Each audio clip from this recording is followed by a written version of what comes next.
ورحمة الله وبركاته. الحمد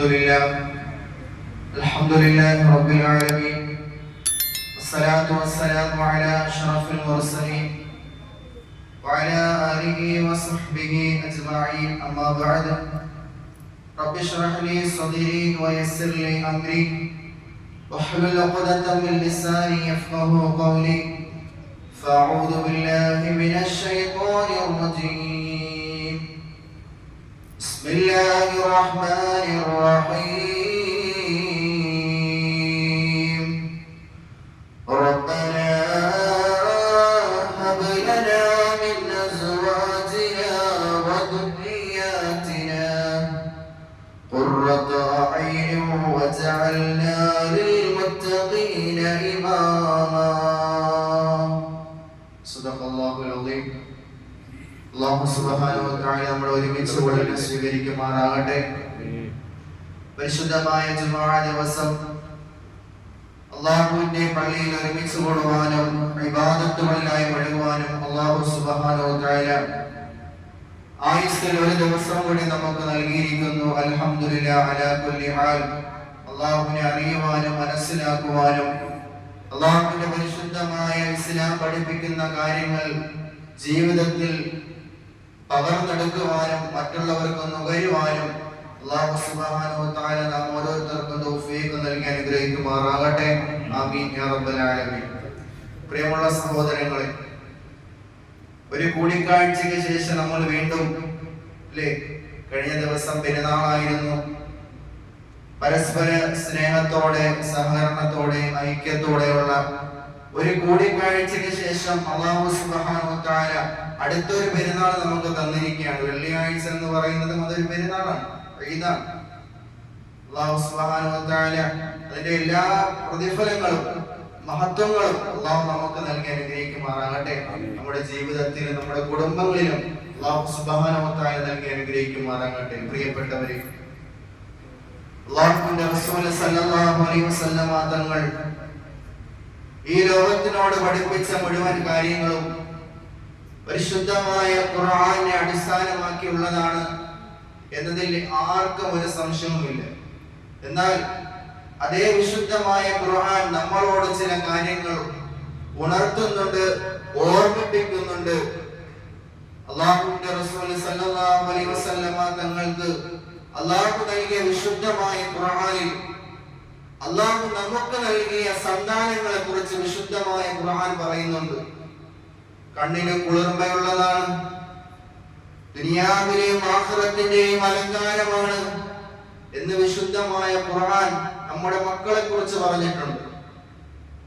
വരാൻ പോകുന്ന നമ്മുടെ പുതിയ മക്കളുടെ പുതിയ കലാലയ ജീവിതത്തിന്റെ തുടക്കമാണ്.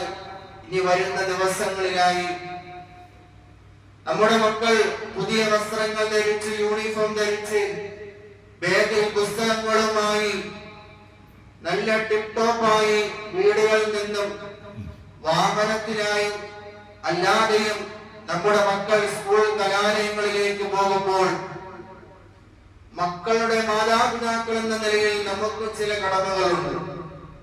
എങ്ങനെയെങ്കിലും നമ്മുടെ മക്കളെ ഒരുക്കി ഏതെങ്കിലും രീതിയിൽ എന്ന് പറഞ്ഞു വിടുക എന്നതല്ല ഒരു പിതാവിന്റെ ഒരു മാതാവിന്റെ ഉത്തരവാദിത്വം എന്ന് പറയുന്നത്. ഒരു മകനെ അല്ലെങ്കിൽ മകളെ വിദ്യ നുകരുന്നതിന് വേണ്ടി എന്തെല്ലാം സംവിധാനങ്ങളും സൗകര്യങ്ങളും ഒരുക്കി കൊടുക്കാൻ സാധിക്കുമോ ആ രീതിയിലെല്ലാം നമ്മുടെ മക്കൾക്ക് വേണ്ടി നമ്മൾ സജീവമായി പ്രവർത്തിക്കണം. അല്ലാഹു നമുക്ക് നൽകിയ കൺമണികളാണ്.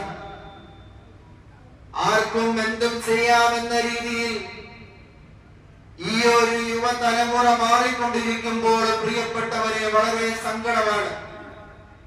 10 വയസ്സിന് താഴെയുള്ള മക്കളെ പോലും ക്രൂരമായി പീഡിപ്പിക്കപ്പെടുന്ന രീതിയിലുള്ള പ്രവണതകളാണ് നമ്മുടെ നാട്ടിലോ അല്ലെങ്കിൽ അടുത്ത നാടുകളിലോ നടക്കുന്നതെങ്കിൽ പ്രിയപ്പെട്ടവരെ, നമ്മുടെ മക്കളെ ഏത് നിലയ്ക്കാണ് നമ്മൾ പറഞ്ഞേക്കേണ്ടത്?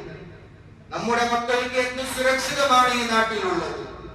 പൊന്നുമക്കൾ അറിവ് പഠിക്കുന്നതിന് വേണ്ടി മാത്രം കലാലയങ്ങളിൽ പോയി ആ കലാലയ ജീവിതം മാത്രം അവിടെയുള്ള കൂട്ടുകാരോട്, സൗഹൃദങ്ങൾ, ചങ്ങാതിമാരോട് സ്നേഹത്തോടു കൂടി പെരുമാറി ക്ലാസ്സിലേക്ക് കടന്നു വരുന്ന അധ്യാപകന്മാരെ എഴുന്നേറ്റ് നിന്ന് ബഹുമാനിച്ച് അവർ പറയുന്ന കാര്യങ്ങൾ ശ്രദ്ധാപൂർവം കേട്ട് എഴുതേണ്ട കാര്യങ്ങൾ എഴുതിയും പഠിക്കേണ്ട കാര്യങ്ങളും പഠിച്ച് നമ്മുടെ മക്കൾ കലാലയ ജീവിതം സുന്ദരമാക്കുമ്പോൾ, മനോഹരമാക്കുമ്പോൾ, മറുപക്ഷത്ത് നമ്മുടെ മക്കളെയും കാത്തു നിൽക്കുന്ന ഒരു വിഭാഗം ആവാസതരങ്ങൾ നമ്മുടെ മുന്നിൽ നിൽക്കുമ്പോൾ എന്റെ പ്രിയപ്പെട്ടവരെ, നമ്മുടെ മക്കൾക്ക് നമ്മളാണ് പൂർണ്ണമായ ഉത്തരവാദിത്വവും. ഒരു പിതാവെന്ന നിലയ്ക്ക് എനിക്കും നിങ്ങൾക്കും നമ്മുടെ മക്കൾക്ക് സുരക്ഷിതത്വം വഹിക്കേണ്ടത് എന്റെയും നിങ്ങളുടെയും കടമയാണ് എന്നത് ഞാൻ ഈ സാന്ദർഭികമായി നിങ്ങളെ ഉണർത്തുകയാണ്. അല്ലാഹു സുബ്ഹാനഹു വ തആല കണ്ണിന് കുളിർമയുള്ളതെന്ന്, ദുനിയാവിന്റെ അലങ്കാരമെന്ന് പഠിപ്പിച്ച നമ്മുടെ പൊന്നുമക്കൾ അല്ലാഹുവിന്റെ വിശുദ്ധമായ ഖുർആൻ നമ്മളോട് പഠിപ്പിക്കുകയാണ്. നമ്മൾ നമ്മുടെ മക്കൾക്ക് വേണ്ടി ദുആ ചെയ്യണം. നമ്മുടെ പൊന്നോമന മക്കൾ അറിവ് പഠിക്കുന്നതിനോടൊപ്പം അവരെ തിരിച്ചറിവുള്ളവരായി വളരണമെന്നത് ഒരു മാതാവ് എടുക്കേണ്ട ഏറ്റവും വലിയ നല്ലൊരു തീരുമാനമായിരിക്കണം. എന്റെ മക്കൾ അറിവ് നേടൽ മാത്രമല്ല, ആ അറിവിലൂടെ ആ പഠിച്ചെടുത്ത നേടിയെടുത്ത അറിവിനെ എപ്പോൾ, എവിടെ, എങ്ങനെ ഉപയോഗിക്കണമെന്ന എന്റെ മക്കൾക്ക് തിരിച്ചറിവ് വന്നിട്ടുണ്ടോ എന്ന് ഓരോ മാതാപിതാക്കളും തന്റെ മക്കളിൽ പരീക്ഷണം നടത്തേണ്ട കാലം വിദൂരമായി കൊണ്ടിരിക്കുകയാണ്. കാരണം ആരോട് എപ്പോൾ എങ്ങനെ പെരുമാറണമെന്ന് പോലും നമ്മുടെ മക്കൾക്ക് ഈ ഒരു കാലഘട്ടത്തിൽ തിരിച്ചറിവില്ലാതെ പോയതിന്റെ അടിസ്ഥാനമാണ് നമ്മുടെ മക്കൾ വകതിരിവിന്റെ പ്രായമെത്തിയിട്ട് പോലും മാതാപിതാക്കളെ സ്നേഹിക്കാതെ, അനുസരിക്കാതെ, ബഹുമാനിക്കാതെ നമ്മുടെ മക്കൾ കടന്നു പോകുന്നുണ്ടെങ്കിൽ എന്റെ പ്രിയപ്പെട്ടവരെ, എവിടെയാണ് നമ്മൾക്ക് പാളിച്ച വന്നത്? എവിടെയാണ് നമ്മൾക്ക് തെറ്റ് വന്നത്? എപ്പോഴും നമ്മൾ നമ്മുടെ മക്കളോട് പറയാറുണ്ട്, നീ നിസ്കരിക്കുമോനെ, നീ നിസ്കരിക്കുമോനെ. ഒന്നും രണ്ടും തവണ പറഞ്ഞ് ആ ഒരു തവണകളിലായി നമ്മുടെ മക്കൾ ഒരു പക്ഷെ നമ്മൾ പറയുന്ന സമയത്ത് നിസ്കരിക്കുമെങ്കിലും നമ്മളുടെ അശ്രദ്ധ കാരണം, നമ്മൾ വീണ്ടും പറയാത്ത കാരണം മെല്ലെ മെല്ലെ നമ്മുടെ മക്കൾ ദീനിൽ നിന്നും മാറിക്കൊണ്ടിരിക്കുന്നു, നിസ്കാരങ്ങളിൽ നിന്നും മാറിക്കൊണ്ടിരിക്കുന്നു. എന്റെ പ്രിയപ്പെട്ടവരെ, പിതാക്കന്മാരെന്ന, മാതാക്കൾ എന്ന നമുക്ക് വരേണ്ട തിരിച്ചറിവ് എന്നാൽ ഒരു സൈക്കിൾ എന്ന് പറയുന്നത് അത് ചലിക്കണമെങ്കിൽ അത് മുഴുവനായും എപ്പോഴും കറക്കിക്കൊണ്ടിരിക്കുമ്പോൾ മാത്രമേ അതിന് ചലനമുണ്ടാവുകയുള്ളൂ. അതുപോലെ നമ്മുടെ മക്കളുടെ ജീവിതത്തിലും ആത്മീയമായ, സാമൂഹികമായ നല്ല മാറ്റങ്ങൾ വരണമെങ്കിൽ ഒരു മാതാവ്, പിതാവ് എന്ന നിലയിൽ നമുക്കും പറഞ്ഞുകൊണ്ടേയിരിക്കേണ്ട ഉത്തരവാദിത്തം കൂടുതലാണ്. നമ്മൾ എവിടെയാണോ ശ്രദ്ധരായത്, നമ്മുടെ മക്കൾ നമ്മുടെ കൈകളിൽ നിന്നും മാറിച്ചലിച്ചു കൊണ്ടിരിക്കുന്നു. നമ്മുടെ മക്കളുടെ കാര്യത്തിൽ വളരെ ഗൗരവത്തോടു കൂടിയുള്ള നിലപാടുകളായിരിക്കണം നമ്മൾ എടുക്കേണ്ടത്. എപ്പോഴും നമ്മൾ നമ്മുടെ മക്കളെ കൊച്ചുപ്രായത്തിലെ പറയും, നീ നല്ല രീതിയിൽ പഠിക്കണം, നീ ഉയർന്ന ശമ്പളത്തിൽ ജോലി ചെയ്യണം. പക്ഷേ മാതാവിനെ സ്നേഹിക്കണമെന്നോ, പിതാവിനെ സ്നേഹിക്കണമെന്നോ, അധ്യാപകന്മാരെ ബഹുമാനിക്കണമെന്നോ, കൂടെയുള്ളവരോട് നല്ല രീതിയിൽ സഹകരിക്കണമെന്നോ ഏത് മാതാപിതാക്കളാണ് പൊന്നുമക്കൾക്ക് പറഞ്ഞു കൊടുക്കുന്നത്? ഒരു പക്ഷേ പുതിയ കലാലയ ജീവിതത്തിലേക്ക് നമ്മുടെ മക്കൾ കാൽച്ചുവട് വെക്കുമ്പോൾ, രാവിലെ കൊണ്ടുവിടുന്ന സമയത്ത് പൊന്നുമക്കളിൽ നിന്ന് വേർതിരിക്കുമ്പോൾ ഏത് പിതാവിനും മാതാവിനും വിഷമം തോന്നും. കാരണം അതുവരെ വീടുകളിൽ ഉമ്മയോടൊപ്പം ഉപ്പയോടൊപ്പം ജീവിച്ച് സന്തോഷിച്ച് ഇരുന്ന പൊന്നുമക്കൾ പുതിയതായി സ്കൂളിലേക്ക് ചുവടുകൾ വെക്കുമ്പോൾ അവിടെയുള്ള അന്തരീക്ഷം നമ്മുടെ മക്കൾക്ക് വ്യത്യസ്തമാണ്. നമ്മുടെ മക്കൾക്ക് സ്കൂൾ അന്തരീക്ഷം വ്യത്യസ്തമാണ്.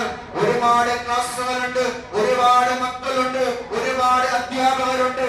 എന്നാൽ നമ്മുടെ മക്കൾ ആഗ്രഹിക്കുന്നത്, എന്റെ ഉമ്മ ഇവിടെ ഉണ്ടായിരുന്നുവെങ്കിൽ എത്ര നന്നായിരുന്നു, എന്റെ വാപ്പ ഇവിടെ ഉണ്ടായിരുന്നുവെങ്കിൽ എത്ര നന്നായിരുന്നു എന്ന് ഓരോ മക്കളും ആഗ്രഹിക്കുന്ന സമയത്ത്, അങ്ങനെയാണ് നമ്മുടെ മക്കൾ ആദ്യമായി സ്കൂളിലേക്ക് പോകുമ്പോൾ, നമ്മൾ കേട്ടാ പറഞ്ഞു തിരിച്ചു പോകുമ്പോൾ നമ്മുടെ പൊന്നുമക്കളുടെ കണ്ണിൽ നിന്നും കണ്ണുനീരൊലിക്കുന്ന ആ ഒരു രംഗം നമുക്ക് സാങ്കല്പികമായോ ഇമാജിനേഷൻ ചെയ്യാൻ വളരെ താമസമൊന്നുമില്ല പ്രിയപ്പെട്ടവരെ.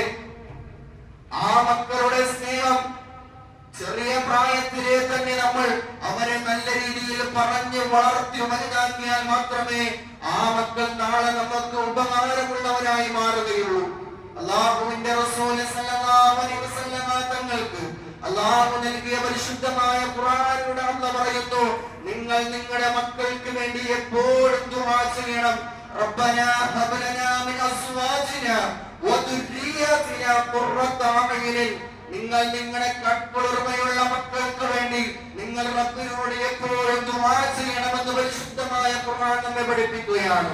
ഈ ദുൽഹിജ്ജ മാസത്തിൽ കഴിഞ്ഞ 3 ജുമകളിലായി നമ്മൾ പരിചയപ്പെടുത്ത ഒരേ ഒരു നേതാവ് സയ്യിദുനാ ഇബ്രാഹിം റളിയല്ലാഹു തആല അൻഹു.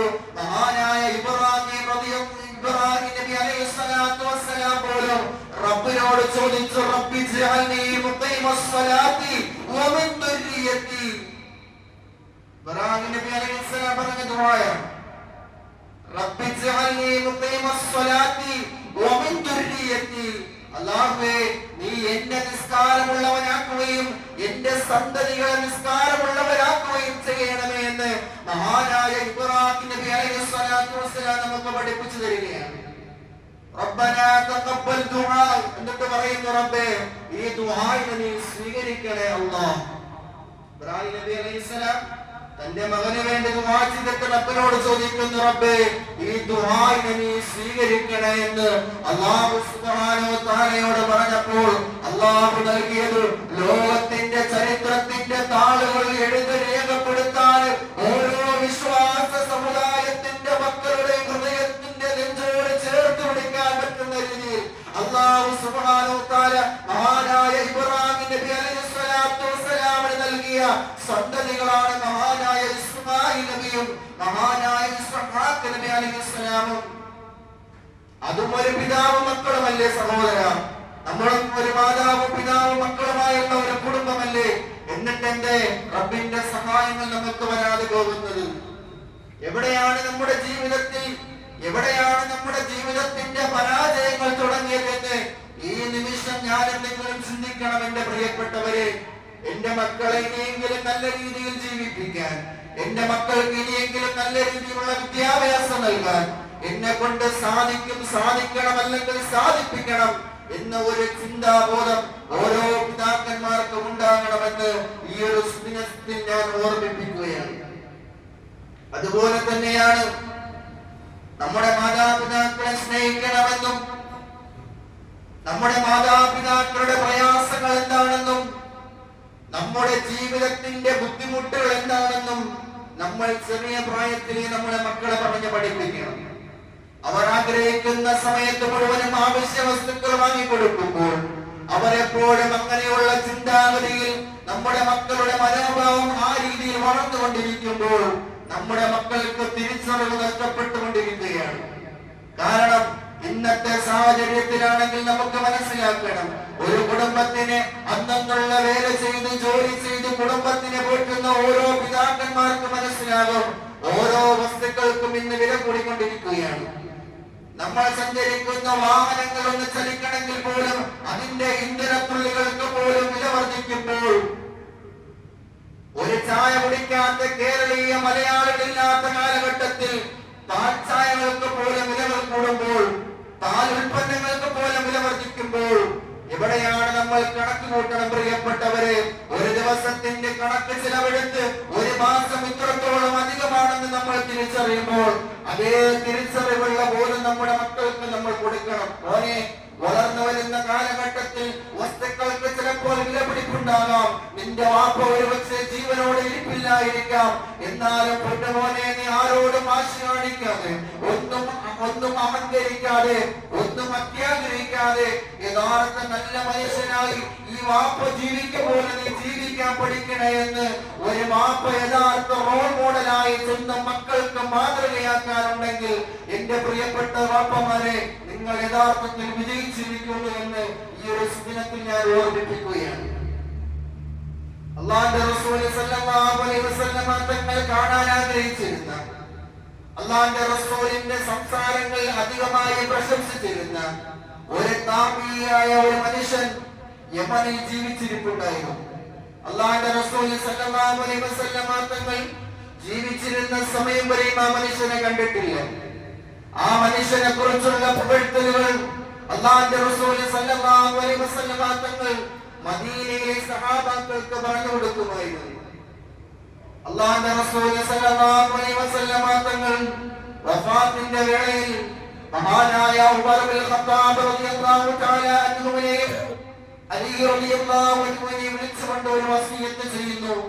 അലിയെ, ഉമറെ, യമൻ ഭാഗത്തു നിന്നും മദീനയിലേക്ക് കടന്നു വരുന്ന സംഘത്തിൽ ഒരു മനുഷ്യനുണ്ട്. ആ മനുഷ്യൻ ഈ മദീനയിൽ എത്തിക്കഴിഞ്ഞാൽ ആ മനുഷ്യന്റെ കരങ്ങൾ പിടിച്ചുകൊണ്ട് നിങ്ങൾക്ക് വേണ്ടി നിങ്ങൾ ദുആ ചെയ്യിപ്പിക്കണേ എന്ന് അല്ലാഹുവിന്റെ റസൂൽ കണ്ടിട്ടില്ലാത്ത പക്ഷേ കാണാൻ ആഗ്രഹിച്ചിരുന്ന യമനിൽ നിന്നുമുള്ള ഒരു മനുഷ്യൻ കടന്നു വരുമ്പോൾ ആ മനുഷ്യനോട് നിങ്ങൾ ദുആ ചെയ്യിപ്പിക്കണേ എന്ന് അല്ലാഹുവിന്റെ റസൂൽ സല്ലല്ലാഹു അലൈഹി വസല്ലം തങ്ങൾ വഫാത്തിന്റെ സമയത്ത് വസിയത്ത് ചെയ്യുകയാണ്. അങ്ങനെ കാലങ്ങൾ കഴിഞ്ഞു. അബൂബക്കർ റളിയല്ലാഹു അൻഹുവിന്റെ മരണം കഴിഞ്ഞു. മഹാനായ ഉമർ ഇബ്നുൽ ഖത്താബ് റളിയല്ലാഹു തആല അൻഹുവിന്റെ കാലഘട്ടത്തിൽ അങ്ങ് യമനിൽ നിന്നും ഒരു യാത്രാ സംഘം മദീനയിലേക്ക് കടന്നു വരികയാണ്. മദീനയിലേക്ക് കടന്നു വരുന്ന യമനിലെ ഏത് മനുഷ്യ വന്നാലും മഹാനായ ഉമർ ഇബ്നുൽ ഖത്താബ് റളിയല്ലാഹു തആല അൻഹു അവിടെ ചെന്ന് കണ്ട് അന്വേഷിക്കുമായിരുന്നു. അല്ലാഹുവിന്റെ റസൂൽ പറഞ്ഞ അടയാളങ്ങളുള്ള ഒരു മനുഷ്യൻ ഈ കൂട്ടത്തിലുണ്ടോ എന്ന്. ഏത് യാത്രാ സംഘം വന്നാലും മഹാനായ ഉമർ ഇബ്നുൽ ഖത്താബ് റളിയല്ലാഹു തആല അൻഹു നോക്കുമായിരുന്നു. അവസാനം അല്ലാഹുവിന്റെ റസൂൽ സല്ലല്ലാഹു അലൈഹി വസല്ലം തങ്ങൾ പറഞ്ഞ അടയാളങ്ങളുള്ള മനുഷ്യനെ കണ്ടെത്തി. അല്ലാഹുവിന്റെ റസൂലിന്റെ സഹാബിയായ ഉമർ ഇബ്നുൽ ഖത്താബ് റളിയല്ലാഹു തആല അൻഹു കെട്ടിപ്പിടിച്ചുകൊണ്ട് ആ മനുഷ്യനോട് ചോദിക്കുന്നു, അല്ലോ സഹോദര, നിന്റെ പേരെന്താണ് സഹോദര? അല്ലാഹുവിന്റെ റസൂലിന്റെ സഹാബിയുടെ അല്ലാഹുവിന്റെ റസൂൽ സല്ലല്ലാഹു അലൈഹി വസല്ലം തങ്ങൾ അത്രത്തോളം ക്വാളിഫിക്കേഷൻ നൽകി.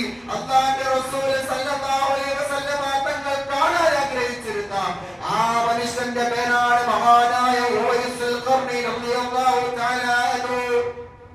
എന്ത് പേരിലാണ് അല്ലാഹുവിന്റെ റസൂൽ ആഗ്രഹിച്ചതെന്നറിയുമോ? എന്ത് കാരണത്താലാണ് അല്ലാഹുവിന്റെ റസൂൽ ദുആ ചെയ്യാൻ പറയണമെന്ന് ആവശ്യപ്പെട്ടതെന്നറിയോ? ആ യമനിലെ ഉവൈസുൽ ഖർനി റളിയല്ലാഹു തആല അൻഹു അല്ലാഹുവിന്റെ റസൂലിനെ അധികമായി സ്നേഹിച്ചിരുന്ന, അല്ലാഹുവിന്റെ റസൂലിന്റെ മുഖം എപ്പോഴും ദർശിക്കണമെന്ന് ആഗ്രഹിച്ചിരുന്ന മഹാനായ ഉവൈസുൽ ഖർനി റളിയല്ലാഹു തആല അൻഹു മദീനയിലേക്ക് വരണമെന്ന് ആഗ്രഹിക്കുന്ന സമയത്ത് ആ മഹാനായ ഉവൈസുൽ ഖർനി റളിയല്ലാഹു തആല അൻഹുവിന്റെ ഉമ്മ അന്ധയായ വൃദ്ധയായ സ്ത്രീയായിരുന്നു. കണ്ണിന് കാഴ്ചയില്ലാത്ത, ശരീരത്തിന് ആരോഗ്യമില്ലാത്ത വൃദ്ധയായ ഒരു മാതാവ് എനിക്കുണ്ടെന്ന് തിരിച്ചറിവ് അല്ലാഹുവിന്റെ റസൂലിനെ നേരിൽ ചെന്ന് കാണുന്നതിനേക്കാൾ ഈ സമയത്ത് എനിക്ക് ഏറ്റവും കൂടുതൽ ഉത്തരവാദിത്തപ്പെട്ടത് വൃദ്ധയായ അന്ധയായ എന്റെ പൊന്നു ഉമ്മയെ പരിചരിക്കലാണെന്ന് മനസ്സിലാക്കിക്കൊണ്ട് മഹാനായ ഉവൈസുൽ ഖർനി റളിയല്ലാഹു തആല അൻഹു ആ യാത്രയുടെ മോഹമെന്ന് അവസാനിപ്പിക്കുകയാണ്. അല്ലാഹുവിന്റെ റസൂലിന്റെ വഫാത്ത് അറിഞ്ഞപ്പോഴും പോകാൻ സാധിച്ചില്ല. ഉമർ റളിയല്ലാഹു അൻഹുവിന്റെ കാലഘട്ടത്തിൽ മഹാനായ ഉവൈസുൽ ഖർനി റളിയല്ലാഹു തആല അൻഹുവിന്റെ ഉമ്മ മരണപ്പെടുമ്പോൾ അവിടെ നിന്ന് സ്നേഹത്തോടുകൂടി മദീനയൊന്ന് കാണാൻ പോവുകയാണ്. അല്ലാഹുവിന്റെ റസൂൽ പറഞ്ഞ ക്വാളിഫിക്കേഷൻ എന്തിന്റെ പേരിൽ അറിയുമോ? ബിരുദങ്ങൾ നേടിയതിന്റെ പേരിലല്ല, മാസങ്ങൾ ലക്ഷക്കണക്കിന് സമ്പാദിക്കുന്നതിന്റെ പേരിലല്ല, ആഡംബരമുള്ള വാഹനങ്ങൾ സഞ്ചരിക്കുന്നതിന്റെ പേരിലല്ല, ആർഭാടങ്ങളുള്ള AC റൂമുകളുള്ള ഭവനത്തിൽ താമസിക്കുന്നതിന്റെ പേരിലല്ല, തന്നെ വളർത്തി വലുതാക്കിയ പൊന്നുമ്മയെ പരിചരിക്കലാണ് എന്റെ ജീവിതത്തിലെ ഏറ്റവും വലിയ ഉത്തരവാദിത്വം എന്ന് മനസ്സിലാക്കിയ മഹാനായ ഉവൈസുൽ ഖർനി റളിയല്ലാഹു തആല അൻഹു ചരിത്രങ്ങൾ പഠിപ്പിക്കണേ പിതാക്കന്മാര്. നമ്മുടെ മക്കളെ ചരിത്രങ്ങൾ പഠിപ്പിക്കണേ, വായന ശീലിപ്പിക്കണേ. വിശുദ്ധമായ ഖുർആൻ പറഞ്ഞതുപോലെ അല്ലാഹുവിന്റെ നാമത്തിൽ നിങ്ങൾ ആദ്യമായി വായിക്കണേ. ചരിത്രങ്ങൾ നമ്മൾ വായിക്കുകയും നമ്മുടെ മക്കൾക്ക് പറഞ്ഞു കൊടുക്കുകയും യഥാർത്ഥ നല്ല ഉത്തരവാദിത്വ ബോധമുള്ള മക്കളാക്കി വളർന്നു വലുതാകാൻ അല്ലാഹു സുബ്ഹാനഹു വ തആല നമ്മുടെ മക്കൾക്ക് തൗഫീഖ് നൽകി അനുഗ്രഹിക്കുമാറാകട്ടെ. അല്ലാഹുവിന്റെ റസൂൽ സല്ലല്ലാഹു അലൈഹി വസല്ലം തങ്ങൾ അത്രത്തോളം ആഗ്രഹിച്ചിരുന്ന ഒരു മനുഷ്യൻ, സഹാബാക്കളോട് പോലും ദുആ ചെയ്യാൻ വേണ്ടി അല്ലാഹുവിന്റെ റസൂൽ കൽപ്പിച്ചിരുന്ന മനുഷ്യൻ, സഹാബാക്കളെക്കാളും ഉന്നതരായിരുന്നില്ല, സഹാബാക്കളുടെ പദവിയേക്കാളും ഉയർന്നവരായിരുന്നില്ല. ഒരു സാധാരണ മനുഷ്യൻ, താബിഈയിൽപ്പെട്ട സാധാരണ ഒരു മനുഷ്യൻ സ്വന്തം മാതാവിന് വേണ്ടി ജീവിതം സമർപ്പിച്ചപ്പോൾ അല്ലാഹുവിന്റെ റസൂൽ പോലും ആഗ്രഹിച്ചുവെങ്കിൽ എന്റെ പ്രിയപ്പെട്ടവരെ, നമ്മുടെ മക്കൾ നമ്മുടെ മാതാപിതാക്കന്മാരെ സ്നേഹിക്കണം. എന്റെ മുന്നിലിരിക്കുന്ന പൊന്നു മക്കളോട് നൽകുന്ന ഉപദേശമാണ്. ഇന്നത്തെ കാലഘട്ടത്തിൽ മൊബൈലിന്റെയും സോഷ്യൽ മീഡിയയുടെയും ഉപയോഗം കാരണം തൊട്ടപ്പുറത്തെ റൂമിലുള്ള ഉമ്മയുടെ സങ്കടത്തിന്റെ മുഖം പോലും കാണാൻ നമുക്ക് സാധിക്കാതെ വരുമെങ്കിൽ, രാവിലെ പോയി രാത്രി വരുന്ന വാപ്പയുടെ പ്രയാസങ്ങൾ മനസ്സിലാക്കാൻ സാധിക്കുന്നില്ലെങ്കിൽ, നമ്മൾ നേടിയ അറിവ് കൊണ്ട് ആർക്കാണ് നേട്ടം പ്രിയപ്പെട്ടവരെ? നമ്മൾ ചെയ്യുന്ന ജോലി കൊണ്ട് ആർക്കാണ് നേട്ടം പ്രിയപ്പെട്ടവരെ? അല്ലാഹുവിന്റെ റസൂൽ സല്ലല്ലാഹു അലൈഹി വസല്ലം തങ്ങളുടെ അടുക്കൽ ഒരു പിതാവ് വന്ന് പരാതി പറയുകയാണ്. സ്വന്തം മകനെ വിളിച്ചു വരുത്തി അല്ലാഹുവിന്റെ റസൂലിന്റെ മുന്നിൽ ഒരു പിതാവ് വന്ന് പരാതി പറയുന്നു. അല്ലാഹുവിന്റെ റസൂലേ, ഈ നിൽക്കുന്നത് എന്റെ മകനാണ്. അവനെപ്പോൾ എനിക്ക് ചിലവിന് തരുന്നില്ല. അവന് വളരെ നല്ല ജോലിയുണ്ട്, നല്ല ശമ്പളമുണ്ട്, എന്നാലും എനിക്ക് അവനെപ്പോൾ ചിലവിന് തരുന്നില്ല എന്ന് ആ പിതാവ് അല്ലാഹുവിന്റെ റസൂലിനോട് പരാതി പറയുകയാണ്. അല്ലാഹുവിന്റെ റസൂൽ കാരണം അന്വേഷിക്കുമ്പോൾ ആ മകൻ പറയുന്നു, എനിക്ക് ഭാര്യയുണ്ട്, മക്കളുണ്ട്, എനിക്ക് എന്റെ കുടുംബത്തിനെ നോക്കണ്ടേ എന്ന് പറയുമ്പോൾ, ഭാര്യയും മക്കളെ നോക്കേണ്ട കുടുംബത്തിന്റെ ഉത്തരവാദിത്വം എനിക്കല്ലേ? എപ്പോൾ എങ്ങനെയാണ് എന്റെ ഉമ്മയും ഉപ്പയും ഞാൻ നോക്കേണ്ടതെന്ന് ഒരു മകൻ അല്ലാഹുവിന്റെ റസൂലിനോട് പറയുമ്പോൾ, അല്ലാഹുവിന്റെ റസൂലിനെ സാക്ഷിയാക്കിക്കൊണ്ട് ആ പിതാവ് പറയുന്ന, മോനെ, നീ വളർന്നു വലുതായ ഈ ശരീരം എന്റെ അധ്വാനം കൊണ്ടാണ് മോനെ. കഷ്ടപ്പാടുകളും ദാരിദ്ര്യവും ഉണ്ടായിരുന്ന സമയത്ത് നിന്നെ ഒരുപക്ഷെ ഈ രീതിയിൽ പഠിപ്പിക്കുവാനോ ജോലി വാങ്ങുവാനോ രീതിയിലുള്ള ഒരു സംവിധാനം ഞാൻ ഒരുക്കിയില്ലായിരുന്നുവെങ്കിൽ ആ കാണുന്ന തെരുവുകളിൽ നീയും അവരോടൊപ്പം കഴിയേണ്ടി വരുമായിരുന്നു എന്ന് ഒരു പിതാവ് തന്റെ മകന്റെ മുഖത്ത് നോക്കി പറയുമ്പോൾ, അവസാനമായി വളരെ പ്രയാസത്തോട് വിതുമ്പിക്കൊണ്ട് ആ പിതാവ് പറയുന്നു, ഒരു പിതാവ് എന്ന നിലയ്ക്ക് നിനക്ക് എന്നെ ബഹുമാനിക്കാൻ സാധിച്ചില്ലെങ്കിൽ വേണ്ട, അടുത്ത അയൽവാസിയോട് കാണിക്കുന്ന കാരുണ്യമെങ്കിലും എന്നോടൊന്ന് കാണിച്ചൂടെ എന്ന് ഒരു പിതാവ് അല്ലാഹുവിന്റെ റസൂലിനെ സാക്ഷിയാക്കി മകന്റെ മുഖത്ത് നോക്കി പറയുമ്പോൾ, അതേ പ്രയാസങ്ങൾ അനുഭവിക്കുന്ന എത്ര പിതാക്കന്മാർ ഈ സദസ്സിലുണ്ട് പ്രിയപ്പെട്ടവരെ. മക്കളൊന്ന് മുഖത്ത് സന്തോഷത്തോടുകൂടി നോക്കുന്ന, മക്കളുടെ ഭാര്യമാരൊന്ന് നല്ല രീതിയിൽ പരിചരിക്കുന്ന, മക്കളുടെ മക്കൾ നല്ല രീതിയിൽ സ്നേഹത്തോടെ ഉപ്പുപ്പ എന്ന് വിളിക്കുന്ന ആ ഒരു സുവർണ കാലഘട്ടങ്ങൾ അവസാനിച്ചു കൊണ്ടിരിക്കുകയാണ്. എന്റെ പ്രിയപ്പെട്ട മാപ്പമാരെ, നിങ്ങൾക്കും പറയാതെ പറയുന്ന ഒരുപാട് വേദനയുടെ കഥനകൾ ഓരോ പിതാവിന്റെയും ഹൃദയത്തിലുണ്ടാകും. നമ്മുടെ മക്കൾ ആ രീതിയിൽ മാറിപ്പോകാൻ സാധിക്കരുത്. വളർന്നു വരുന്ന നമ്മുടെ തലമുറകൾ ദീനിന്റെ, ഉമ്മത്തിന്റെ, കുടുംബത്തിന്റെ, സമൂഹത്തിന്റെ ധീരരാണ്, വക്താക്കളാണ്.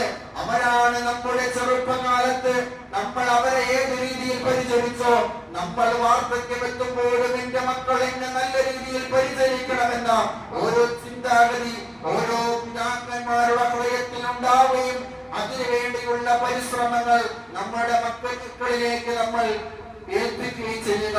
നല്ല സന്തോഷമുള്ള കുടുംബജീവിതം നയിക്കാൻ അല്ലാഹു സുബ്ഹാനഹു വ തആല എല്ലാവർക്കും നൽകി അനുഗ്രഹിക്കുമാറാകട്ടെ. പ്രിയപ്പെട്ടവരെ, സാന്ദർഭികമായി ഞാൻ ഉണർത്തുകയാണ്. ഒരു സഹോദരൻ اللهم صل على سيدنا محمد وعلى آل سيدنا محمد. റഹ്മാനായ റഹ്മാനെ, സാധുക്കളായ ഞങ്ങളെ നീ സ്വീകരിക്കണേ അല്ലാഹ്. അല്ലാഹുവേ, ഞങ്ങളെ ഒരുമിച്ച് മുഴുവൻ നീ കബൂലാക്കണേ റഹ്മാനെ. ഈ ഇരുത്തത്തിന്റെ പൊരുത്തത്തിലാക്കണേ റഹ്മാനെ. ഞങ്ങളുടെ ജീവിതത്തിൽ സന്തോഷമുള്ള സമാധാനമുള്ള നിമിഷങ്ങൾ ഞങ്ങൾക്ക് നീ നസീബാക്കണേ അല്ലാഹ്. ഞങ്ങളുടെ മക്കളുടെ കലാലയ ജീവിതം നീ ഖൈറാക്കണേ റഹ്മാനെ. പിള്ളേരുകാരിൽ നിന്നും മോശത്തരങ്ങളിൽ നിന്നും ഞങ്ങളുടെ മക്കളെയും ഞങ്ങളുടെ തലമുറകളെയും ഞങ്ങളുടെ കുടുംബങ്ങളെയും ഞങ്ങളുടെ സമൂഹത്തെയും സമുദായത്തെയും ഞങ്ങളുടെ സാമൂഹികമായ ഇടപാടുകളെയും എല്ലാം നീ സലാമത്തിലാക്കണേ റഹ്മാനെ. വളർന്നു വലുതാകുന്ന ഞങ്ങളുടെ മക്കൾക്ക് നല്ല അന്തരീക്ഷം നൽകി അനുഗ്രഹിക്കണേ റഹ്മാനെ. പ്രയാസങ്ങളില്ലാത്ത പരീക്ഷകളില്ലാത്ത ബുദ്ധിമുട്ടുകളില്ലാത്ത ഒരു സന്തോഷമുള്ള സമാധാനമുള്ള ജീവിതം പടുത്തുയർത്താൻ ഞങ്ങളുടെ മക്കൾക്ക് നീ തൗഫീഖ് നൽകണേ റഹ്മാനെ. വിവാഹപ്രായത്തിൽ നിൽക്കുന്നവർക്ക് അനുയോജ്യരായ ഇണകളെ നീ നസീബാക്കണേ റഹ്മാനെ.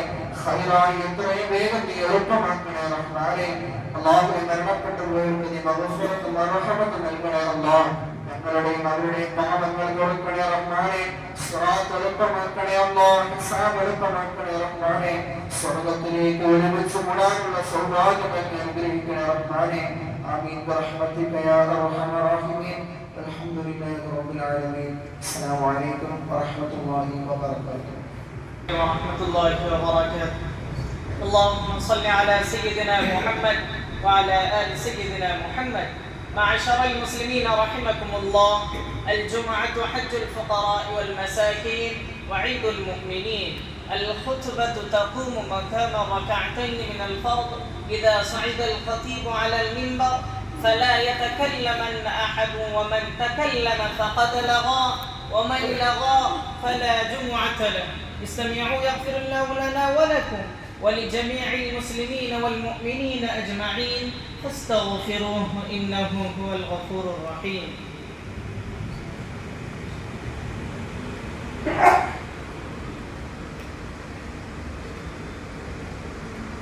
السلام عليكم ورحمة الله وبركاته.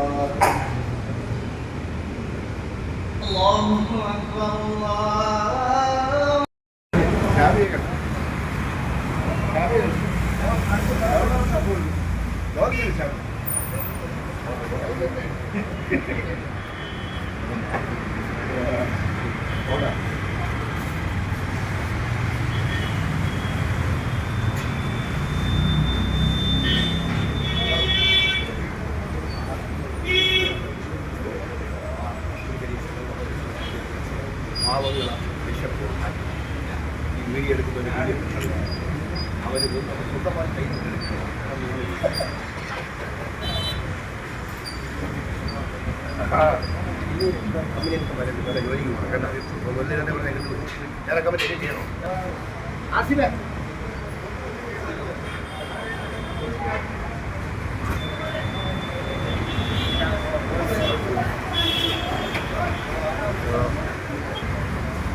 അവിടെ നീക്കി കൂടും കുറച്ച് അടുത്ത് പോവോ കുഴപ്പമില്ല ഇല്ല അതേ കൂടെ മതിയായി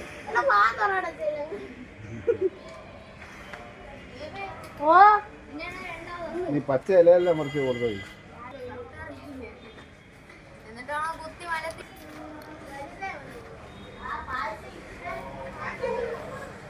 അങ്ങോട്ട് പോ